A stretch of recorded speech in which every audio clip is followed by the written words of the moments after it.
The recycled air of the cabin dried my throat as I shifted uncomfortably in my economy seat.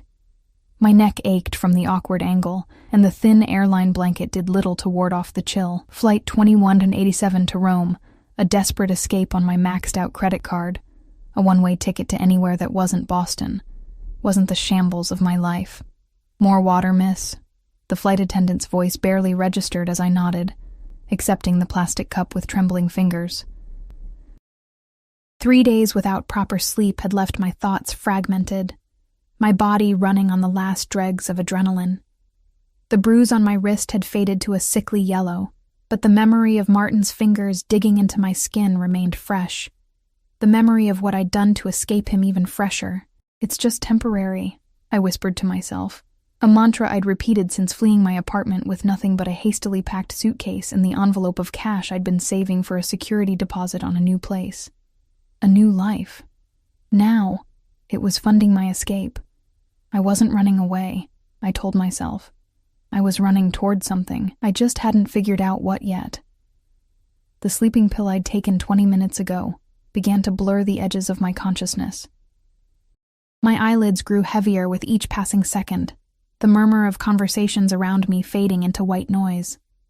For the first time in days, I surrendered to exhaustion. The gentle pressure of fingers against my cheek jolted me awake. Miss Lawson, Sophia Lawson. The voice was deep, accented. Italian, I thought hazily, and entirely unfamiliar. I blinked, disoriented, my mouth cotton dry. Something was wrong. The cabin lights had dimmed, and the plane hummed with the silence of sleeping passengers, but I wasn't in my economy seat anymore. Soft leather cradled my body. A cashmere blanket, not the paper-thin airline variety, lay draped across my legs. The air smelled different here, hints of expensive cologne, leather, and something citrusy. You're awake. Not a question, but a statement, delivered in that same rich accent. My vision finally focused on the source of the voice. He sat opposite me in what I now realized was a private cabin, first class or something even beyond that. The man couldn't have been older than 35, with sharp features that seemed carved from marble. Dark hair swept back from a forehead unmarred by worry lines. His suit, charcoal gray, perfectly tailored, probably cost more than 6 months of my rent. But it was his eyes that froze me in place.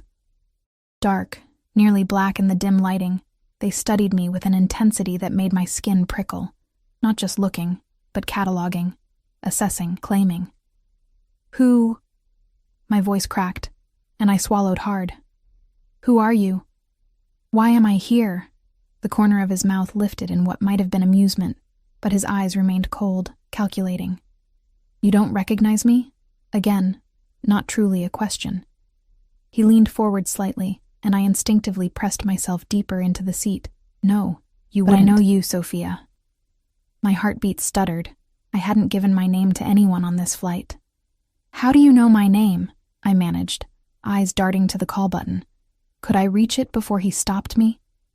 Were there flight attendants who would help me if I screamed? As if reading my thoughts, he said, We're alone in this section. My men have ensured our privacy. His men.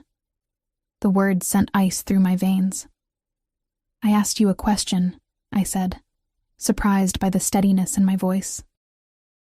Who are you? He studied me for a long moment, then inclined his head slightly, a gesture that somehow managed to be both gracious and threatening. Dante Ricci. The name meant nothing to me, but the way he said it, as if I should tremble at the sound, told me everything I needed to know. You've taken the wrong person, I said, hands gripping the armrests. I don't know you. I don't have money or connections or whatever it is you want. A flash of something dangerous crossed his face. I never make mistakes, Sophia. Especially not about things that belong to me. The possessiveness in his tone made my stomach clench. I don't belong to anyone. His laugh was soft, almost gentle, but entirely without humor. That's where you're wrong. He checked the platinum watch on his wrist. We'll be landing in 20 minutes at my private airfield outside Rome. Private airfield. The reality of my situation began to crystallize, sharp-edged and terrifying. This wasn't a misunderstanding. This was a kidnapping. I lurched toward the cabin door, but he moved with startling speed, catching my wrist in a grip that was firm but not painful. Not yet. "Sit down, Sophia. Let me go or I'll scream," I threatened, pulling against his hold. His other hand produced a small black device, which he placed on the table between us. "The cabin is soundproofed, but if you insist on making noise—" He pressed a button, and the device emitted a soft hum. Now no one can hear anything. Not that they would intervene. Fear clawed at my throat. "What do you want from me?" Dante released my wrist, but remained standing between me and the door. "It's quite simple. You're going to be my wife." The world seemed to tilt beneath me. I grabbed the edge of the table for support. "You're... what?" "My wife." He said it matter-of-factly, as if discussing the weather. "The ceremony has already been arranged for tomorrow evening." "You're insane," I whispered, the words escaping before I could stop them. "I don't know you. I won't marry you." Something darkened in his expression, and I immediately regretted my words. He moved closer, not touching me but invading my space until his cologne, expensive, subtle, masculine, filled my lungs with each panicked breath. "Let me be clear, Sophia. This isn't a proposal. This is what will happen." His voice remained calm, conversational almost. "Your passport has already been processed with my family name. Your new identity papers await you at my estate. As far as the world is concerned, you've been my fiancé for months." My mind raced frantically for an explanation. Any explanation that made sense of this nightmare. "Why me? You could have anyone." His expression softened slightly, and he lifted a hand to brush a strand of hair from my face. I flinched at the contact, but he seemed untroubled by my reaction. "Because you're perfect," he said, eyes roaming my face with disturbing intensity. "And because you need me. I don't need—" "You're running from something," he interrupted. "Or someone. Martin Caldwell, perhaps." The name struck me like a physical blow. "How do you know about Martin?" Dante smiled, a predator's smile. "I make it my business to know everything about what's mine. The bruises he left, the money he took, the threats he made." His jaw tightened almost imperceptibly. Men like that should be taught lessons in respect. A chill ran through me at the implied violence in his tone. "You've been watching me, protecting you," he corrected, "for longer than you realize." The plane began its descent, the subtle shift in pressure making my ears pop. Reality crashed over me in waves.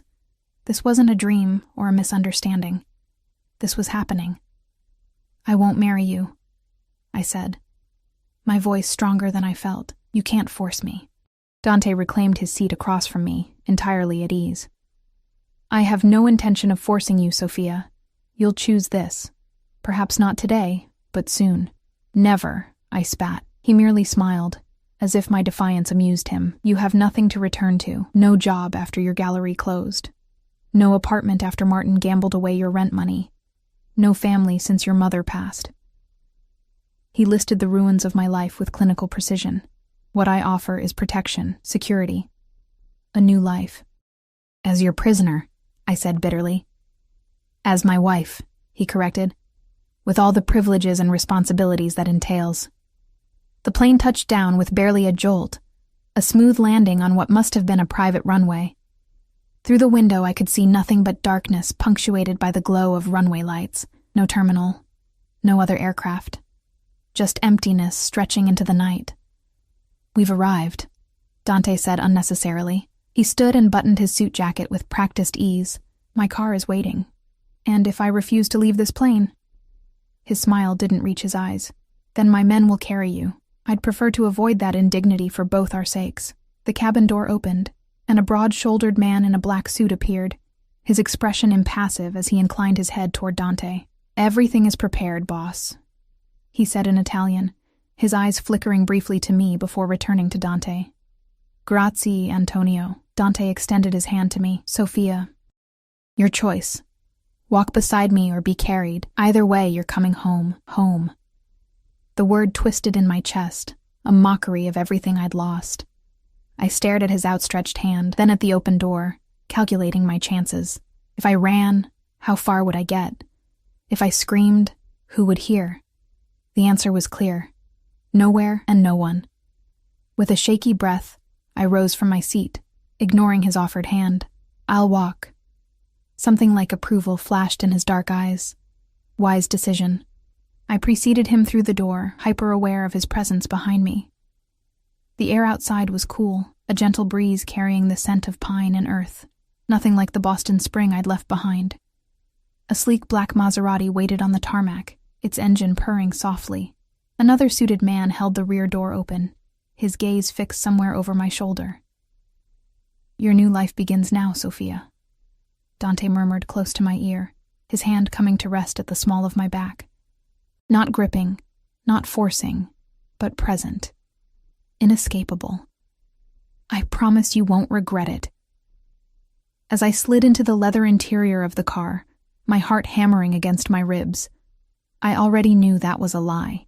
The door closed behind us with a soft, final click. I had escaped one cage only to find myself in another, one gilded with wealth and power, but a cage nonetheless. And as Dante settled beside me, his thigh brushing mine in the confines of the back seat, I realized with sickening clarity that this man, this stranger who had declared me his wife, might be far more dangerous than anything I'd left behind.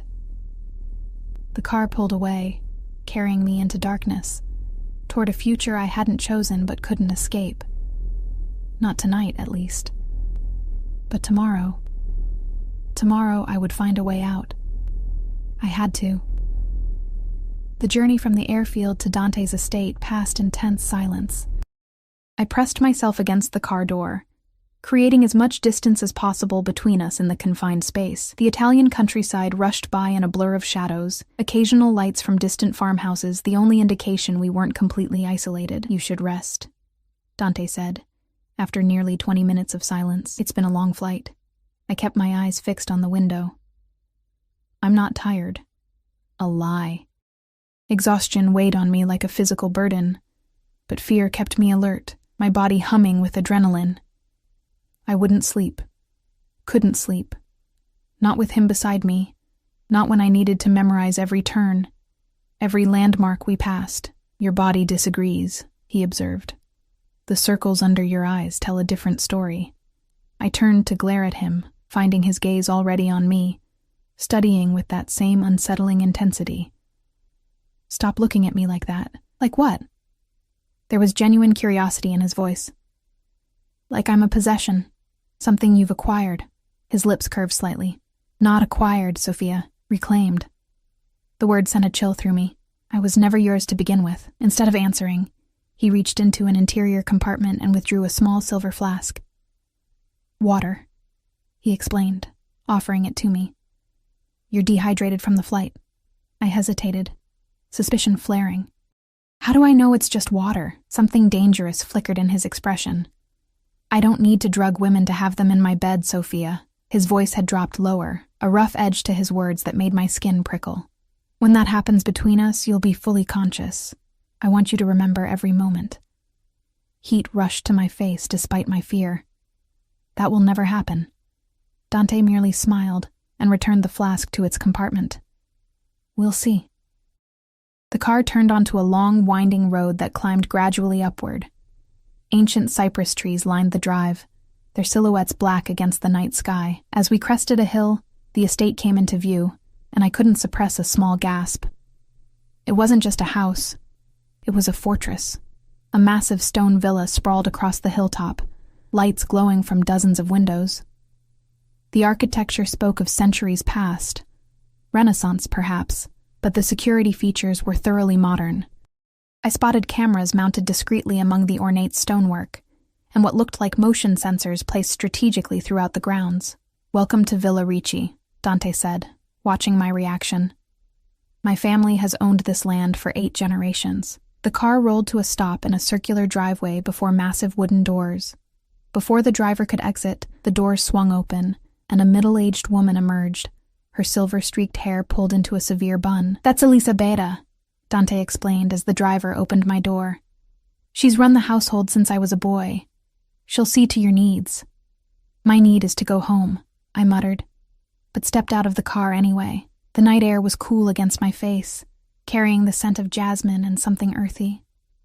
Somewhere in the darkness, water flowed, a fountain or perhaps a stream. Elisabetta approached, her keen eyes assessing me from head to toe before she offered a small, formal bow. "Signora," she greeted me, her accent thicker than Dante's. "We have prepared your rooms. You must be tired after your journey." Before I could correct her presumptuous use of signora, Dante's hand settled at the small of my back again, guiding me forward. "Show Sophia to the East Wing suite," he instructed Elisabetta, "and have Lucia bring up a light meal." "Of course, Signor Ricci."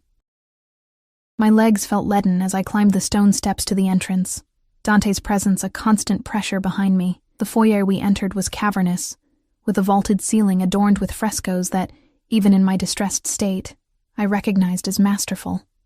A sweeping marble staircase dominated the space, flanked by sculptures that belonged in a museum. "Your home is impressive," I said, the words inadequate for the grandeur surrounding us. "Our home," Dante corrected smoothly. "You'll have time to explore tomorrow. Tonight you need rest." I wanted to argue, to demand answers, explanations, a way out, but fatigue was beginning to win the battle against adrenaline. My vision blurred slightly at the edges, my thoughts becoming fuzzy. Elisabetta led us up the staircase and down a long corridor lined with paintings, portraits mostly, stern-faced men and women who shared Dante's sharp features and penetrating gaze. His ancestors, watching our procession with painted disapproval. We stopped before a set of double doors, which Elisabetta opened with a small, old-fashioned key. "Your suite, signora," she announced, stepping aside. The room beyond was larger than my entire Boston apartment, with soaring ceilings and tall windows currently covered by heavy brocade drapes.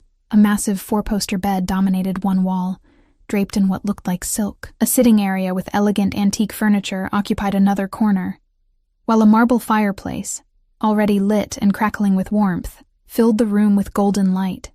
"The bathroom is through there," Elisabetta continued, gesturing to another door. "Your clothes have been unpacked." I froze. "My clothes?" "A suitable wardrobe has been provided," Dante said from behind me.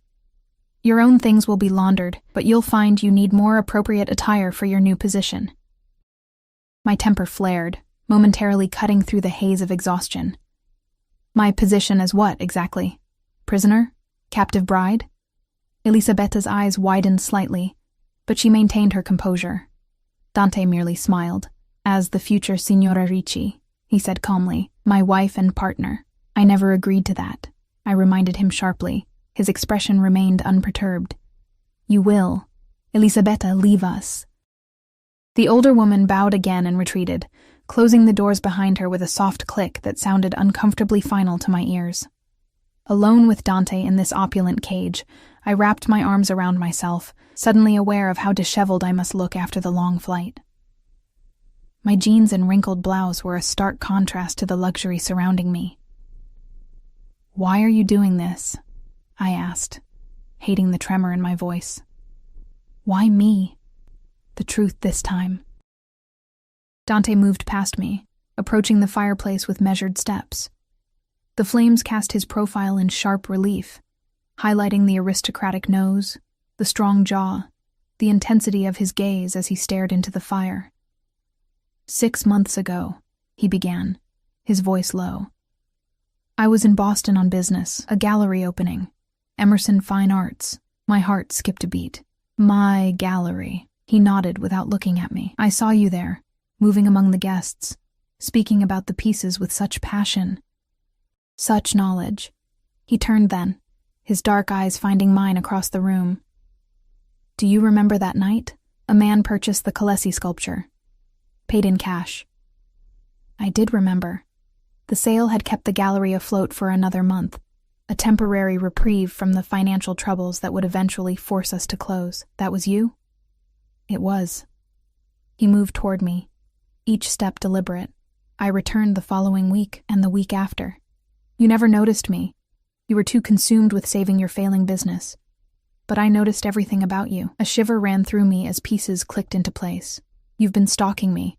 His expression hardened. "I've been protecting what's mine." "I'm not yours." The words burst from me, loud in the quiet room. "You can't just decide someone belongs to you and take them." "No?" He was close now, close enough that I had to tilt my head back to maintain eye contact. Then explain why, when that worthless excuse for a man put his hands on you. It was my men who ensured he wouldn't trouble you again. My blood ran cold. What did you do to Martin? Nothing he didn't deserve. Dante's voice had dropped to a near whisper. He's alive, if that's your concern, though he may walk with a slight limp for the rest of his life. Horror and a forbidden flicker of satisfaction warred within me. Martin had been cruel, controlling, violent toward the end, but this calculated violence from a stranger was something else entirely. You had no right, I said weakly. I had every right.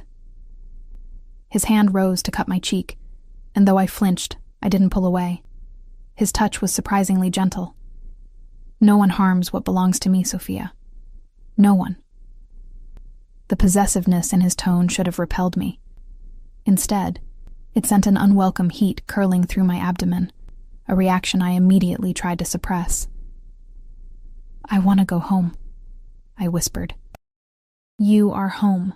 His thumb traced my lower lip, sending electricity skittering across my skin. Tomorrow, you'll become my wife in name. Eventually, you'll accept it in your heart as well. I jerked away from his touch, anger giving me strength. You can force a ceremony, but you can't force feelings. I will never love you. Something dangerous and wounded flashed across his features before his expression smoothed once more. We'll see.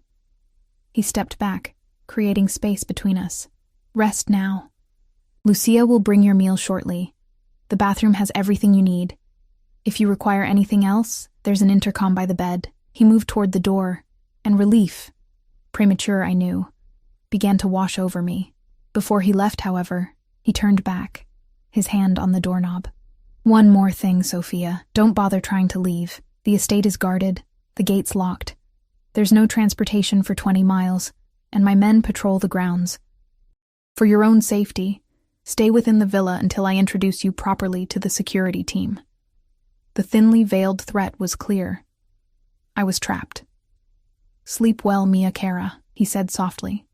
Tomorrow begins our life together. The door closed behind him, and I heard the unmistakable sound of a key turning in the lock. Tears of frustration burned behind my eyes, but I refused to shed them. Crying wouldn't help me escape. I crossed to the nearest window and pulled back the heavy drapes. Beyond the glass lay darkness, the grounds of the estate barely visible in the moonlight. I could make out gardens, what looked like a maze of hedges, and in the distance, a high stone wall topped with what might have been security sensors. Beyond that, the black silhouettes of mountains against a star-scattered sky. I was in the middle of nowhere, locked in a stranger's mansion, about to be forced into a marriage I never agreed to. My situation seemed hopeless, but I refused to give up. I turned from the window and began a systematic exploration of my prison, searching for weaknesses, escape routes, anything I could use. The bathroom was as luxurious as the bedroom. Marble and gold fixtures, a sunken tub large enough for 3 people, and a shower encased in glass. Expensive toiletries lined the counter, all in my preferred brands. Another chill ran through me at this evidence of Dante's surveillance. The closet was worse. Racks of clothing in exactly my size. Dresses, blouses, skirts, all in styles I might have chosen myself if I had unlimited funds. Shoes lined one wall, handbags another. Lingerie occupied several drawers, pieces more revealing and sensual than anything I'd ever owned. I slammed the closet door shut and continued my search. 20 minutes later, I had to admit defeat. The windows were sealed and likely alarmed. The air vents were too small for even my slim frame. The door was solid oak, the lock unpickable with the tools at my disposal. Even the fireplace was gas-operated, its chimney too narrow for escape. A soft knock at the door interrupted my increasingly desperate thoughts. "Signora, your meal," called a young woman's voice. I didn't respond, hoping she might use a key to enter, a key I could perhaps steal. Instead, I heard a metallic sound, and a small panel at the bottom of the door slid open. A tray appeared in the opening before the panel slid shut again. My heart sank. Even this small opportunity was denied me. I approached the tray cautiously. Despite my hunger, I hesitated before the covered dishes. What if the food was drugged? But why would Dante bother with such subtlety now, when I was already his prisoner? Lifting the silver covers, I found a light meal of pasta, bread, and a small salad, along with a carafe of water and a glass of red wine. My stomach growled traitorously. I hadn't eaten since the meager airline meal hours ago. I ate standing up, using only the water and leaving the wine untouched. When I finished, I pushed the tray back through the panel, which opened immediately. Someone had been waiting outside. Exhaustion crashed over me in waves. The bed, with its silken covers and plump pillows, beckoned despite my determination to stay alert. I compromised by lying on the small sofa in the sitting area, pulling an Afghan over me. Just a few minutes of rest, I told myself. Just enough to clear my head and formulate a plan. But as soon as my eyes closed, consciousness slipped away, dragging me down into darkness where Dante's voice followed me, whispering words of possession and forever. Sunlight streaming through a gap in the curtains woke me, momentarily disorienting me as I blinked at unfamiliar surroundings. For one blessed second, I thought I was in a hotel, that yesterday had been a bizarre dream. Then reality crashed back. The luxurious room, the locked door, Dante Ricci and his impossible claim. "You're going to be my wife." My back ached from sleeping on the sofa and my mouth felt dry. I rose stiffly, pushing aside the Afghan that had kept me warm through the night. The ornate clock on the mantelpiece showed just past 8 in the morning. In a few hours, according to Dante, I would be forced into a wedding ceremony with a man I'd known for less than a day.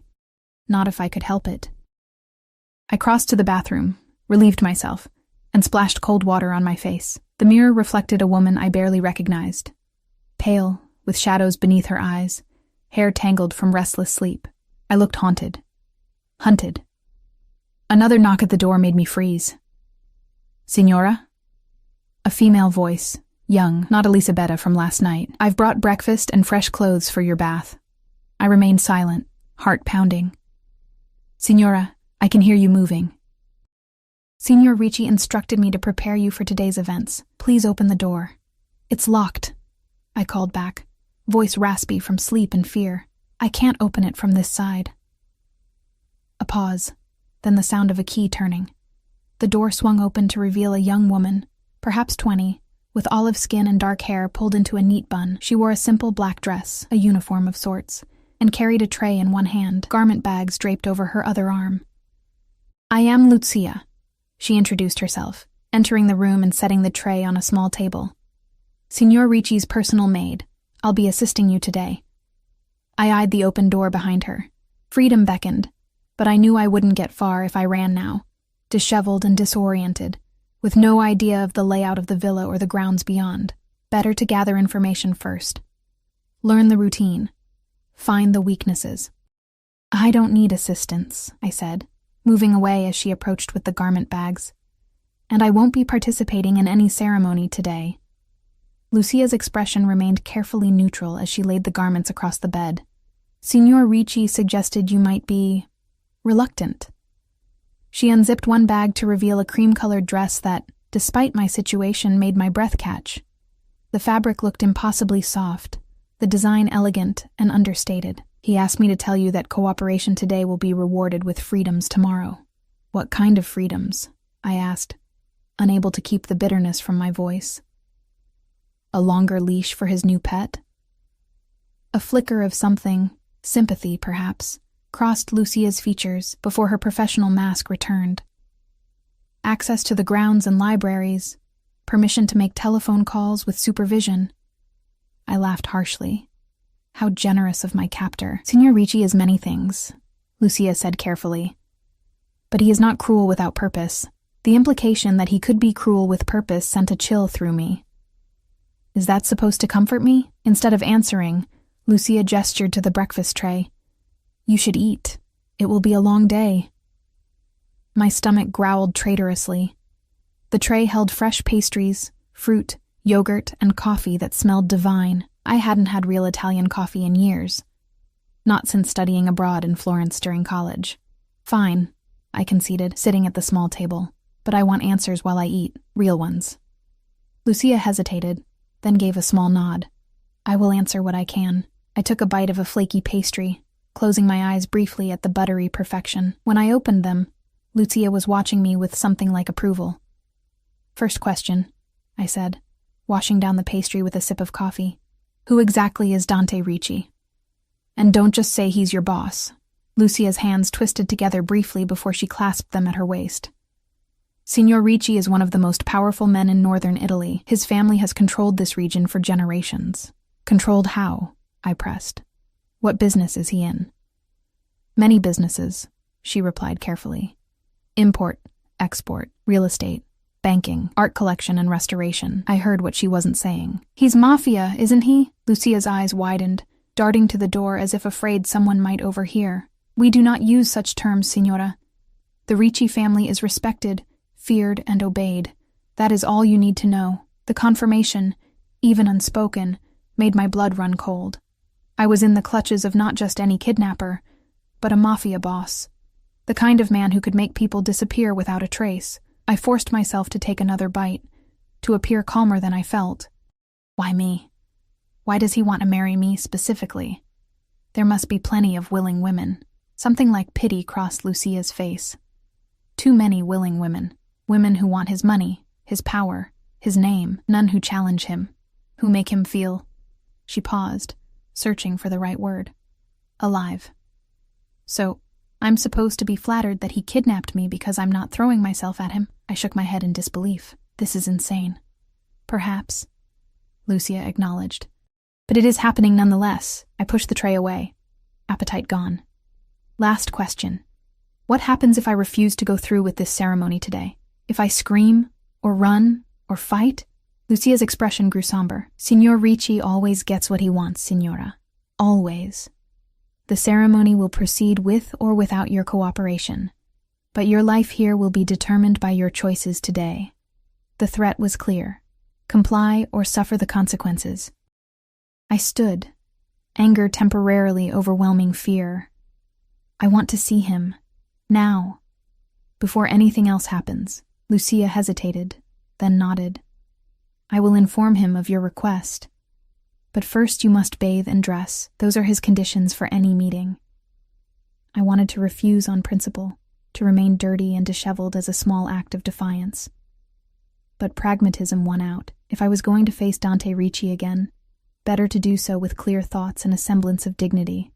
Fine, I conceded. I'll bathe.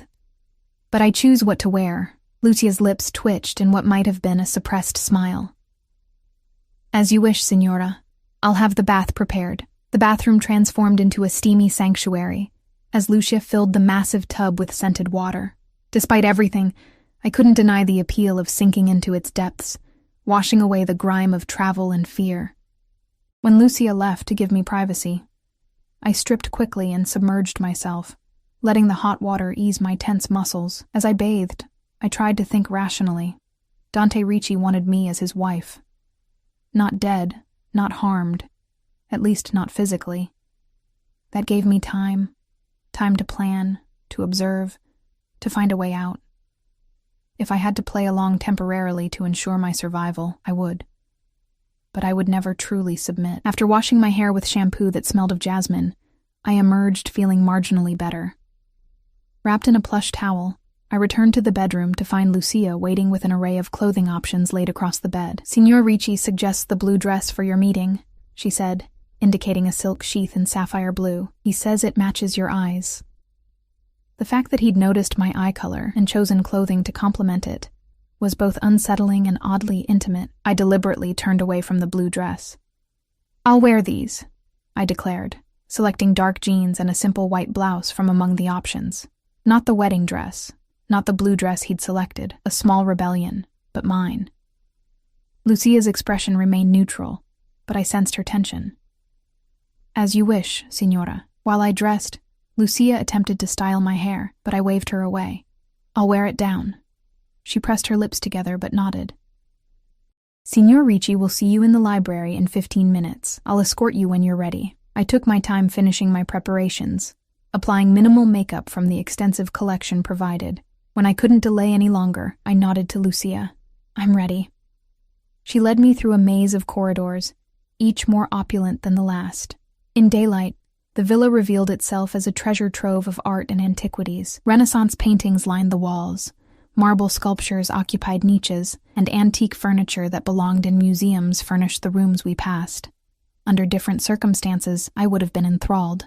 My art history degree and years running a gallery had given me an appreciation for fine art that even fear couldn't entirely suppress. "That's a Caravaggio," I murmured, pausing before a dark, dramatic painting of a saint in ecstasy. "Signor Ricci will be pleased you recognized it," Lucia said. "His collection is his pride." We stopped before a set of double doors carved with intricate scenes. Hunting parties and mythological figures intertwined in wooden relief. "The library," Lucia announced, knocking softly before opening the door. The room beyond made me forget my fear momentarily. Floor-to-ceiling bookshelves lined every wall, accessed by rolling ladders on brass rails. A massive fireplace dominated one end, while tall windows overlooking the gardens occupied the other. The ceiling soared 2 stories above, painted with frescoes depicting scenes from classical literature. In the center of this literary paradise stood Dante Ricci. He wore a crisp white shirt, open at the collar, and tailored charcoal trousers. His dark hair was slightly damp, as if he'd recently showered. Without his suit jacket, he appeared both more approachable and more dangerous, the predator at ease in his territory. "Sophia," he greeted me, his accent caressing my name. His eyes flickered over my chosen outfit, a slight frown crossing his features before his expression smoothed once more. "You slept well, I trust?" "On a sofa, locked in a strange room after being kidnapped?" I retorted. "Not particularly." He gestured to a seating area near the windows, 2 leather armchairs facing each other across a low table. "Please, sit. Lucia, leave us." The maid retreated, closing the doors behind her with a soft click. I remained standing, arms crossed. "You requested this meeting," Dante reminded me, his tone mild. "I have a very busy day ahead, preparing for our ceremony." "There won't be a ceremony," I said flatly. "I won't marry you." He sighed, as if dealing with a stubborn child. "Sit down, Sophia." "No."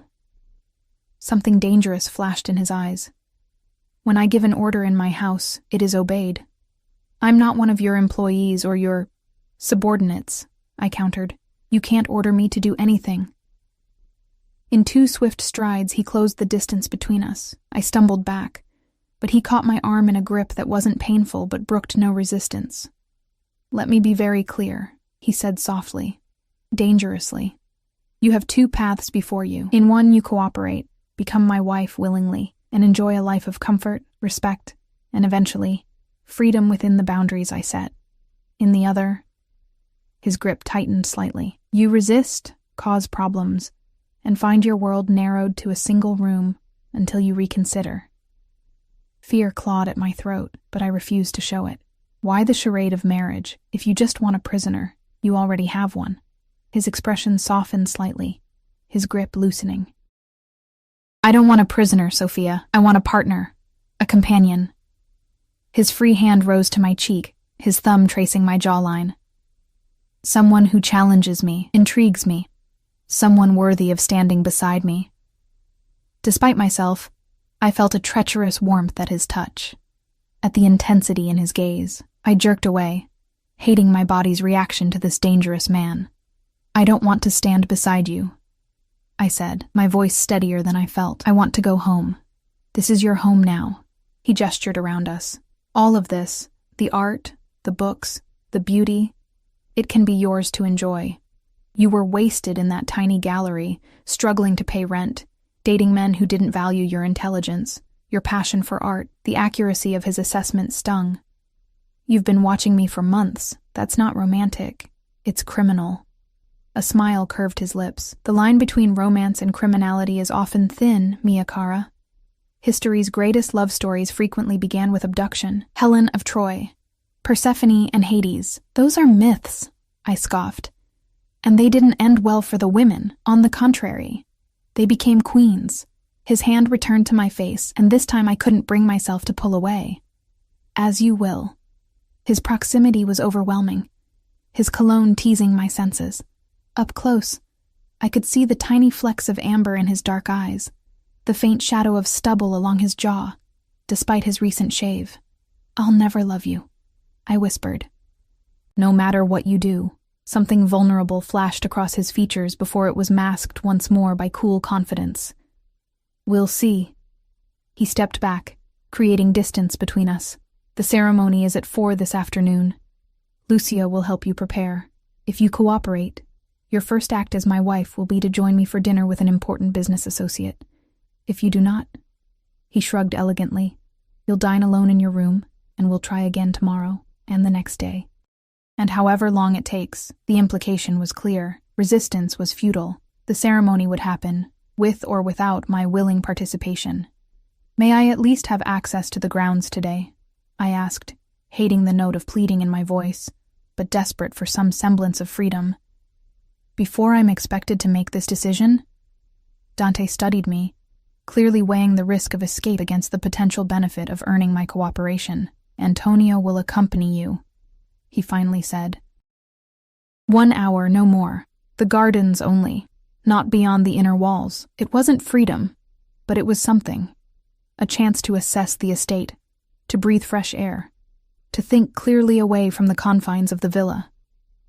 "Thank you," I said, the words bitter on my tongue. Thanking my captor for the privilege of a supervised walk felt like surrender, but I swallowed my pride. 1 hour, Dante repeated. "Then you prepare for our future together." He moved toward the library doors, pausing with his hand on the knob. "Oh, and Sophia, that Caravaggio you admired in the hall? It's a wedding gift, the first of many."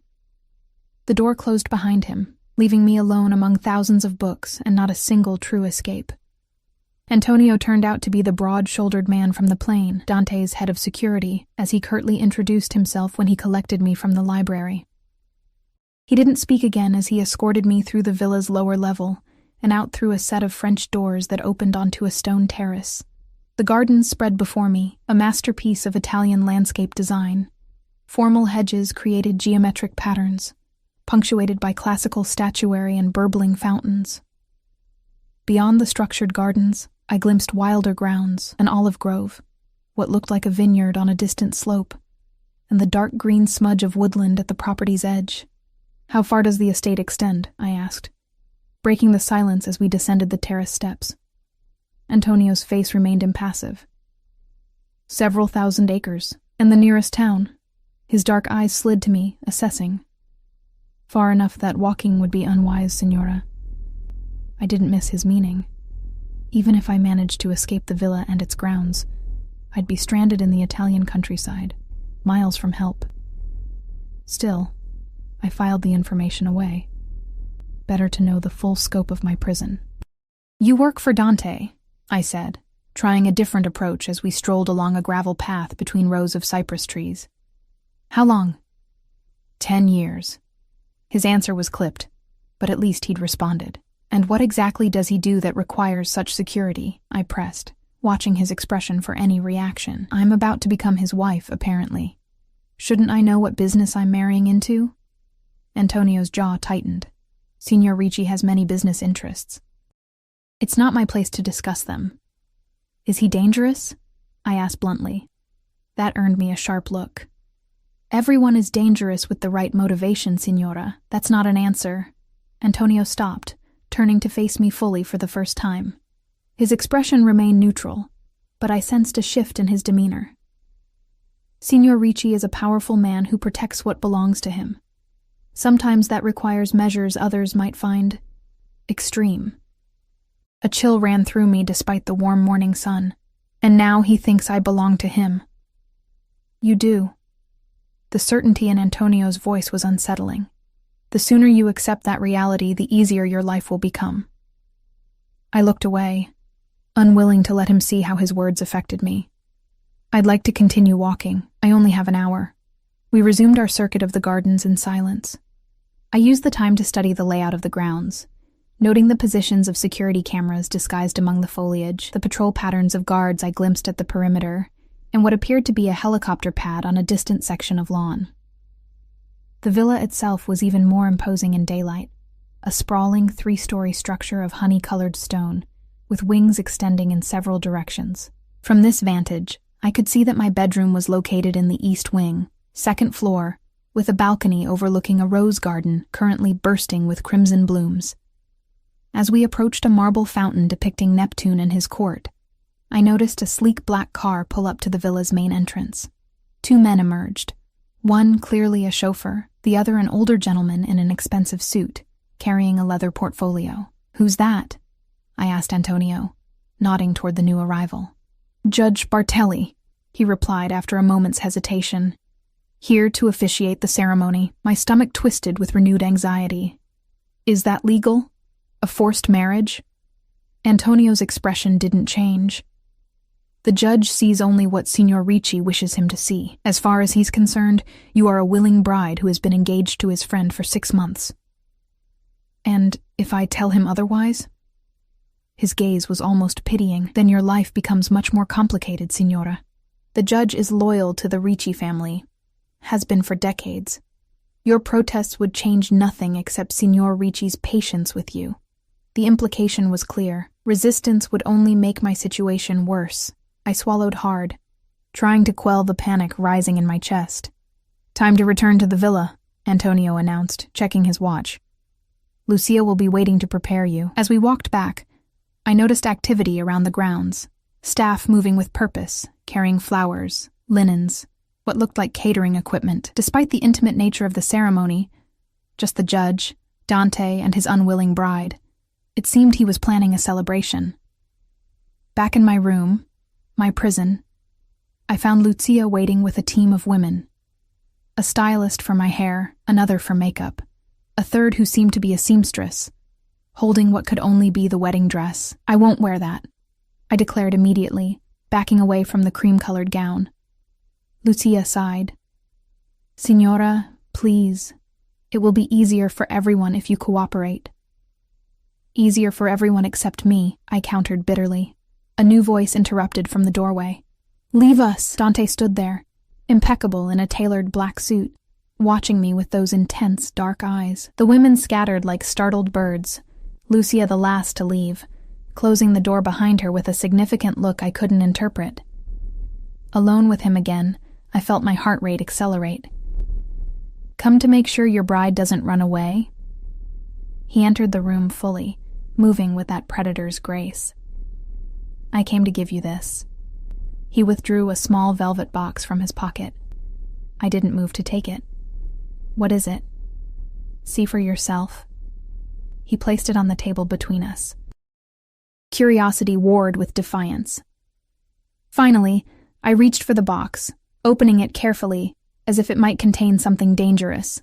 Inside lay a delicate silver bracelet, its links interspersed with small sapphires that matched my eyes. It wasn't ostentatious or flashy, actually quite beautiful in its simplicity, which somehow made it more unsettling. He'd chosen something I might have selected for myself. "It belonged to my grandmother," Dante said quietly. "She wore it on her wedding day, as did my mother on hers." The sentiment behind the gesture caught me off guard. "I can't accept this.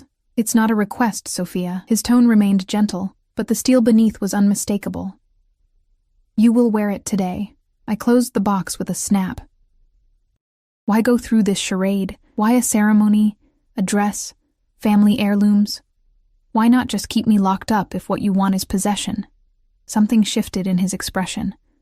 A softening around the eyes, a tension in his jaw, because a man in my position needs a wife, not a prisoner. I need someone who can stand beside me at business dinners, charity galas, family events. Someone intelligent, cultured, beautiful. His gaze traveled over my face with unsettling intensity. "Someone like you." "A trophy," I translated bitterly. "A partner," he corrected. "In time." I laughed, the sound harsh even to my own ears. "You think Stockholm Syndrome will eventually turn me into a willing accomplice? That I'll fall in love with my kidnapper?" Instead of anger, my words seemed to amuse him. "Love is not required, though I believe it will come. For now, I need only your cooperation." He glanced at his watch. "You have 2 hours before the ceremony. I suggest you use them wisely." He moved to leave, but I called after him, a desperate idea forming. "Wait, if I do this, If I go through with your ceremony without fighting or screaming or telling the judge the truth, what do I get in return?" Dante turned back, one eyebrow raised in interest. "What do you want?" "Freedom to move around the villa and grounds without guards, access to a phone to call my friend Megan so she doesn't worry, and—" I took a deep breath. No physical intimacy without my consent. His expression darkened at the last request. "You think I would force myself on you?" "I don't know what you're capable of," I answered honestly. "You've already kidnapped me and are forcing me into marriage. Where do your boundaries lie?" For a moment, he looked genuinely offended.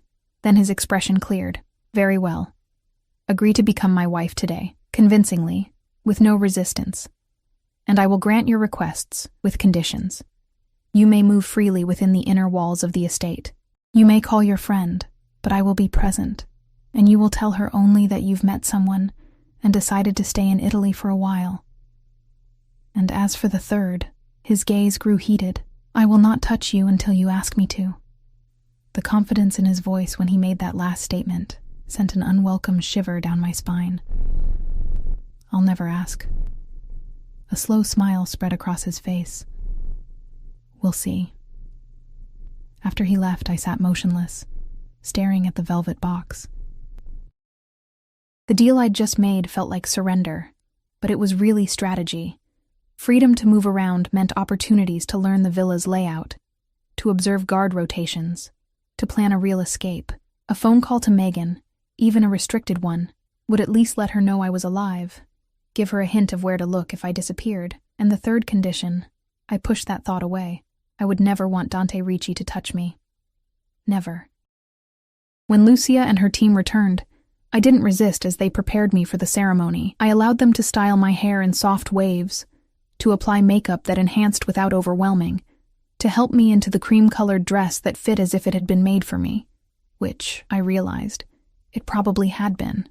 The woman I saw in the mirror looked like a bride, radiant, beautiful, serene. Only my eyes betrayed the truth, holding a wariness, a calculation that no amount of makeup could disguise.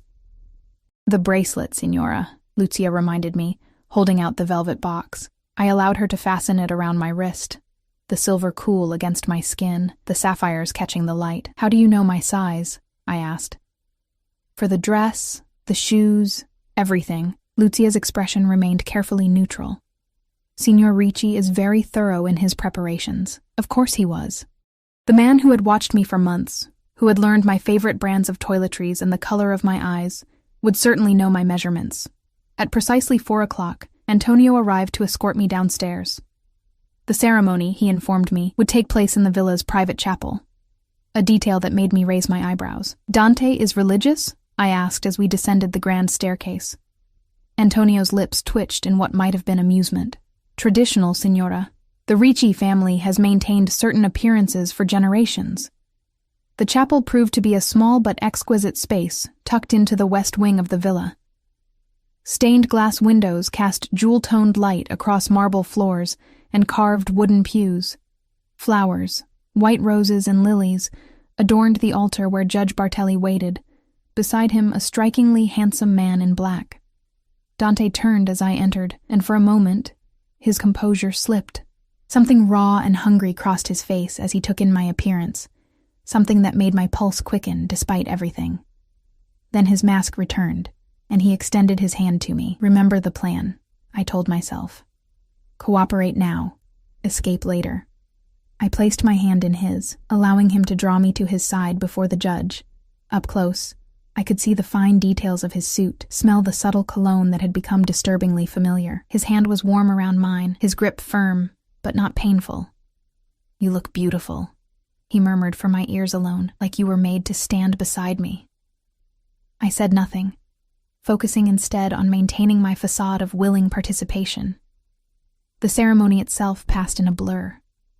Judge Bartelli spoke in Italian, then English, words about commitment and honor and fidelity that seemed a mockery under the circumstances.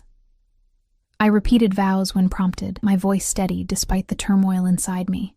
Dante's responses came in that rich accent, confident and possessive. When he slid a platinum band onto my finger, a simple, elegant ring that matched his own, His fingers lingered against my skin, tracing small circles that sent unwelcome heat up my arm. "You may kiss your bride," the judge announced with a smile. I tensed, but Dante was already leaning in, his hand coming up to cup my cheek. His eyes held a warning. "Remember our deal," before his lips touched mine. I expected the kiss to be brief. Perfunctory, it was neither. His mouth moved against mine with surprising gentleness, coaxing rather than demanding. The hand at my cheek slid into my hair, cradling my head with unexpected tenderness. And despite all my resolutions, all my hatred for what he'd done, I felt myself responding, my lips softening under his, my body swaying infinitesimally toward his solid warmth. When he finally pulled back, I was breathless, confused, and furious at my own reaction. Dante's eyes held triumph, and something darker, more primitive, as he gazed down at me. "My wife," he murmured, the possessiveness in those two words unmistakable. God help me, but in that moment, with his taste still on my lips and his touch still warming my skin, I almost believed him. A small reception followed in the villa's grand salon, small only in terms of guests, for the elegance and extravagance of the affair befitted royalty, not a forced union between a mafia boss and his unwilling bride. Crystal chandeliers cast golden light over tables laden with delicacies. Champagne flowed freely, and a string quartet played softly in the corner. The only attendees were Judge Bartelli, Antonio, Elisabetta, and a handful of what I assumed were Dante's closest associates, men with expensive suits and watchful eyes, accompanied by wives who studied me with undisguised curiosity. They greeted me as Signora Ricci, offering congratulations in Italian and English, their expressions revealing nothing about whether they knew the true nature of this marriage. Dante kept me close, his hand at the small of my back, a constant presence as we moved among the guests. To anyone watching, we must have appeared the picture of newlywed bliss. The handsome, powerful man and his beautiful bride, her cheeks flushed, her eyes bright.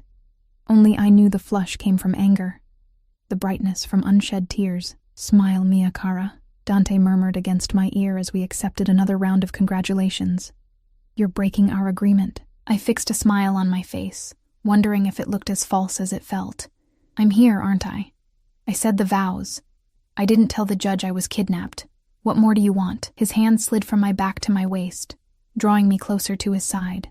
"Conviction," he answered, his breath warm against my skin. "If we're to convince the world of our love story, you must play your part more convincingly." "I never agreed to pretend to be in love with you," I hissed through my smile, only to go through with the ceremony without resistance. His dark eyes held mine, something dangerous lurking in their depths.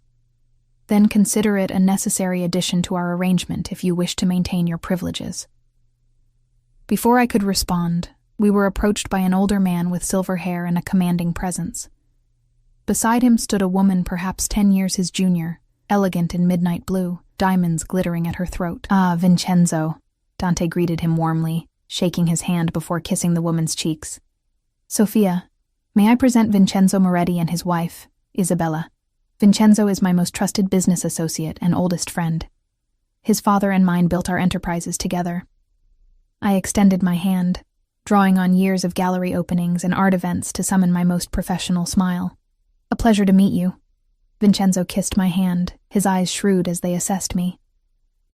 "The pleasure is ours, cara. When Dante told us he had found a bride in America, we were surprised. He has always been so particular."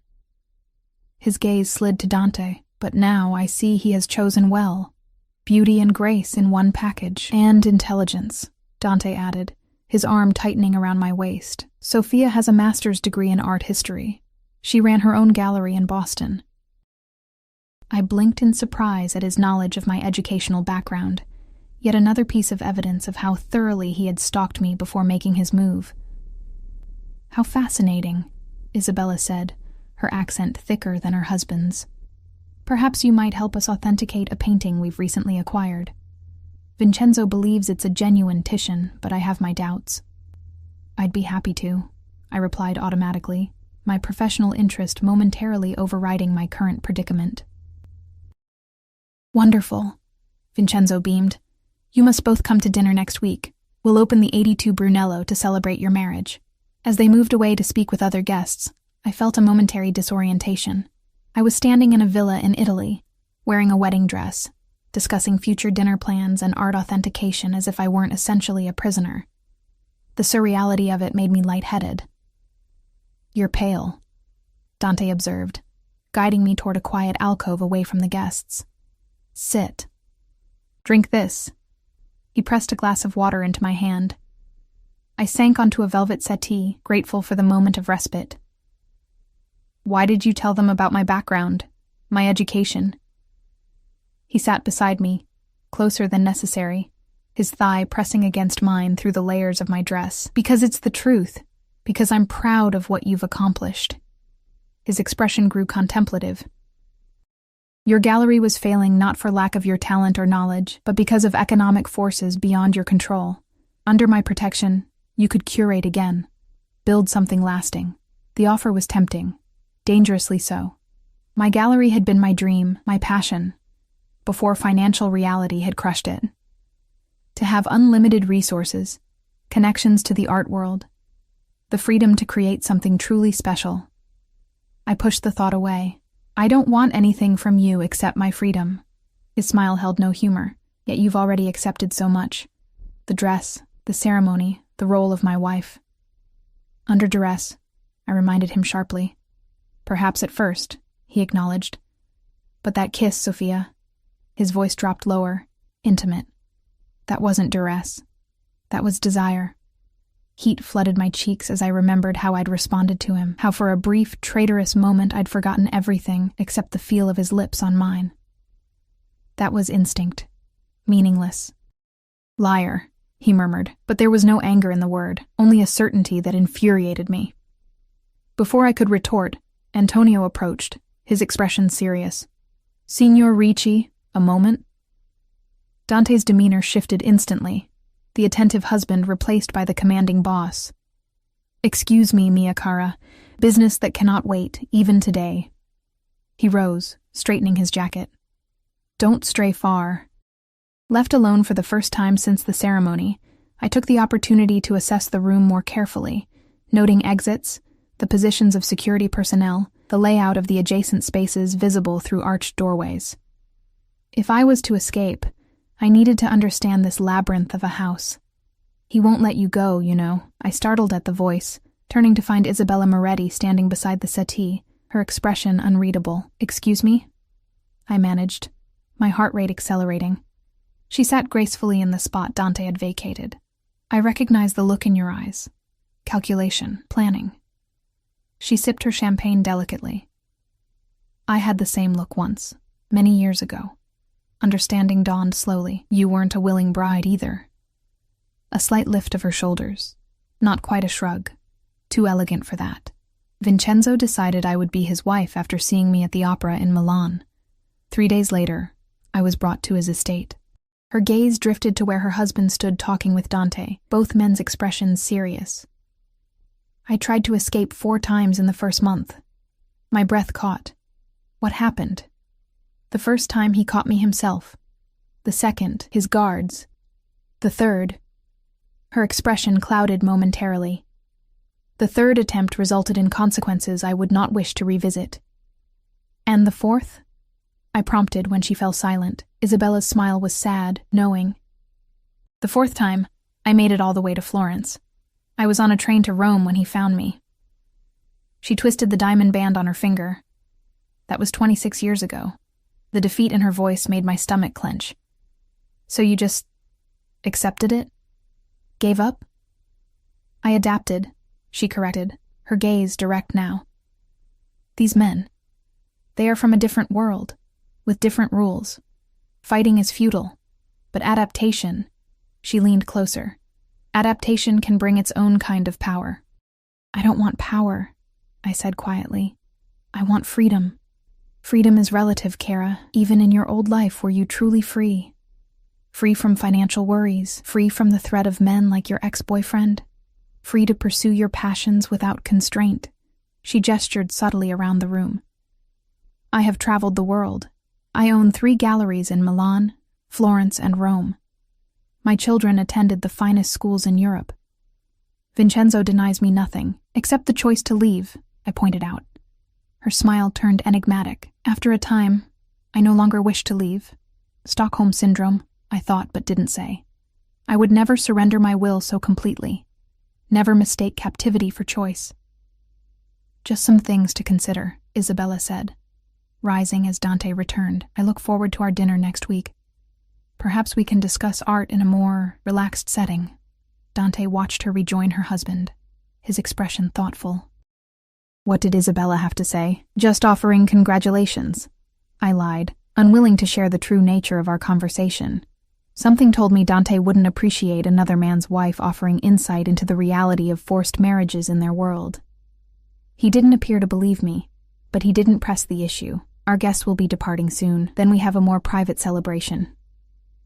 Alarm must have shown on my face, for he immediately added, Nothing you haven't agreed to. Dinner, just the two of us.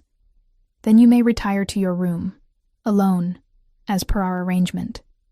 The reminder of our deal calmed my racing heart somewhat. At least tonight, I wouldn't have to fight off unwanted advances. But tomorrow, and the day after, and all the days stretching before me in this gilded cage, how long could I maintain my resistance? Isabella's words echoed in my mind. Adaptation can bring its own kind of power. As the reception wound down and the guests departed, I found myself standing beside Dante on the villa's front steps, accepting final congratulations, playing the role of the happy bride. When the last car disappeared down the long driveway, he turned to me, something unreadable in his expression. You performed admirably, he said, guiding me back inside. Perhaps there's an actress hidden beneath the art historian. Don't confuse survival with acceptance, I replied, shrugging off his hand as we re-entered the grand salon, now empty of guests. I did what was necessary to secure the freedoms we agreed upon. He studied me for a long moment, his dark eyes revealing nothing. Very well. Let's discuss those freedoms over dinner. The terrace has been prepared for us. The terrace overlooked the gardens, now bathed in the golden light of sunset. A single table had been set with fine china, crystal, and silver, candles waiting to be lit as darkness fell. The setting was undeniably romantic, which made it all the more unsettling given the circumstances. As we took our seats, a waiter appeared to pour wine and serve the first course, a delicate seafood appetizer that under normal circumstances I would have appreciated. Now, however, food seemed like an afterthought, my mind too preoccupied with my imprisonment and the strange conversation with Isabella. You're quiet, Dante observed after several minutes of silence. I set down my fork, having barely touched my food. What did you expect? Scintillating honeymoon conversation? A flash of irritation crossed his features, quickly controlled. I expected basic civility. We will be sharing our lives indefinitely, Sophia. Perpetual hostility serves neither of us. Then perhaps you shouldn't have kidnapped me, I retorted. Hostility seems a reasonable response to being forced to marry a stranger. He sipped his wine, his expression thoughtful rather than angry. In time, I won't be a stranger. You'll know me better than anyone. I know enough already, I said.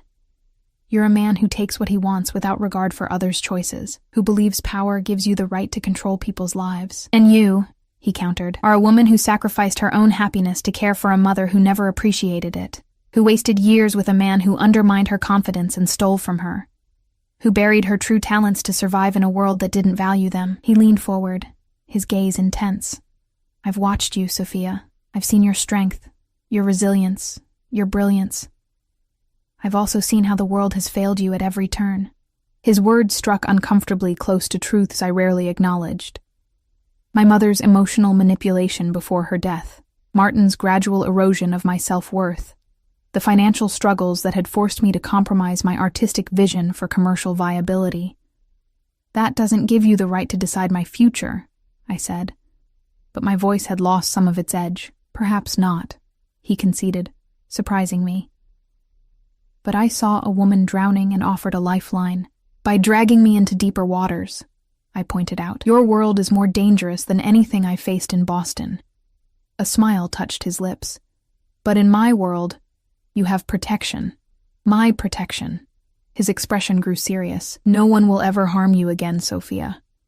No one will take advantage of your kindness or steal what belongs to you. Your talents will be recognized, your passions encouraged." Is that truly such a terrible fate? Put like that, it sounded almost reasonable, which made it all the more dangerous. I couldn't allow myself to be seduced by the comfort and security he offered, not when the price was my freedom. "You promised me certain freedoms," I said, deliberately changing the subject. "When do they begin?" Dante sat back, accepting the shift in conversation. "Tomorrow. You may move freely within the villa and inner gardens. Antonio will show you the boundaries. You may call your friend Megan from my office after breakfast. I'll be present, as agreed." "And my things?" I asked.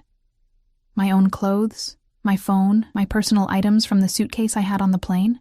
Your clothes have been laundered and placed in your closet alongside the new items," he replied. "Your phone has been temporarily confiscated for security purposes. Your personal items, books, toiletries, the photograph of your mother, are in your suite." The fact that he knew about the photograph, tucked into a side pocket of my suitcase, not visible unless someone had thoroughly searched my belongings, was yet another reminder of how completely my privacy had been invaded. "Thank you," I said stiffly, the words bitter on my tongue. Thanking my captor for returning my own possessions felt like the ultimate surrender. As dinner progressed through several exquisite courses, a strange calm settled over me. Not acceptance, not yet, but a recognition that survival in this new reality would require strategy, patience, and adaptability. Isabella had survived 26 years in a similar situation. I would need her resilience if I were to endure this gilded prison long enough to find a way out. Or, a traitorous voice whispered in the back of my mind, long enough to determine if there might be advantages to staying. I pushed the thought away immediately. Stockholm Syndrome, I reminded myself again, the captive identifying with the captor. I wouldn't fall into that trap. "Would you like to see the rest of the estate tomorrow?" Dante asked as dessert was served, a delicate lemon sorbet that tasted of summer. The olive groves are particularly beautiful this time of year. I considered refusing on principle, but knowledge of my surroundings could only help my eventual escape. "Yes," I said after a moment. "I'd like that." Something like genuine pleasure crossed his face. The first expression I'd seen from him that didn't seem calculated. "Good. We'll ride out after breakfast." "Ride?" I echoed. "Horses," he clarified. "The estate is too large to explore on foot." "Do you ride?" I nodded slowly. "I took lessons in college. It's been a while, though. We have several gentle mares suitable for a returning rider," he assured me. "Though I suspect you'll prefer something with more spirit once you've regained your confidence." The presumption that I would be here long enough to progress from a gentle mare to a spirited mount made my stomach clench, yet I couldn't deny a flicker of interest at the prospect of riding through the Italian countryside, feeling the sun on my face, the wind in my hair, a taste of freedom, however illusory. As the sun disappeared beyond the distant mountains, and stars began to pepper the darkening sky, Dante rose and extended his hand to me. "It's been a long day. I'll escort you to your suite." I stood without taking his offered hand. "You're returning me to the same locked room?" "No locks tonight," he said, surprising me. "You've honored our agreement. I'll honor mine." We walked in silence through the villa, climbing the grand staircase side by side. The distance between us remained carefully measured. Not touching, but close enough that I could feel the heat radiating from his body, smell the subtle cologne that had become distressingly familiar in such a short time. At the door to my suite, our suite, I supposed, though he'd promised separate sleeping arrangements for now, he paused, turning to face me. "Today you became my wife in name," he said quietly. "I know it wasn't by choice, but I promise you this, Sophia, I will earn your trust, your respect, perhaps even, one day, your affection." Despite everything, despite my hatred for what he'd done, I found myself momentarily disarmed by the sincerity in his voice. "Good night, Dante," I said, unable to think of any other response. He lifted my hand to his lips, pressing a gentle kiss to my knuckles. The gesture was oddly formal, restrained, at odds with the possessiveness he'd displayed throughout the day. "Sleep well, mia cara," he murmured. "Tomorrow begins our life together in earnest. I entered the suite alone, hearing the door close behind me, but no sound of a key turning in the lock. A small victory, but significant. My first step toward something resembling freedom in this strange new world. The wedding dress rustled as I moved through the dimly lit bedroom toward the bathroom, eager to wash away the day's events. As I passed a full-length mirror, I caught sight of my reflection, still in bridal white, Dante's bracelet glinting on my wrist, his ring on my finger. Sofia Ricci stared back at me, a stranger with my face. I turned away, refusing to acknowledge that woman. I was still Sophia Lawson inside, regardless of what documents now said, what vows had been forced from my lips. My identity remained my own, my will unbroken. As I prepared for bed, I replayed the day's events, analyzing each interaction, each piece of information gathered, the layout of the villa, the security patterns, Isabella's strange advice, Dante's unexpected promise of no locks. Tomorrow, I would begin exploring my prison properly, mapping escape routes, identifying weaknesses in the security. I would call Megan, find some way to signal my true situation without alerting Dante. I would learn the rhythms of this household, the habits of its master, and if, in the meantime, I had to play the role of willing wife to maintain my limited freedoms, well, that was merely strategy, not surrender. I slipped between silk sheets, the bed more comfortable than any I'd ever known. Outside my window, crickets chirped in the Italian night, a gentle breeze stirring the curtains. In this moment of quiet, of solitude, I could almost believe myself on an exotic vacation rather than living a nightmare. Almost, but not quite. As exhaustion finally claimed me, drawing me down into darkness, one thought surfaced from the chaos of my mind.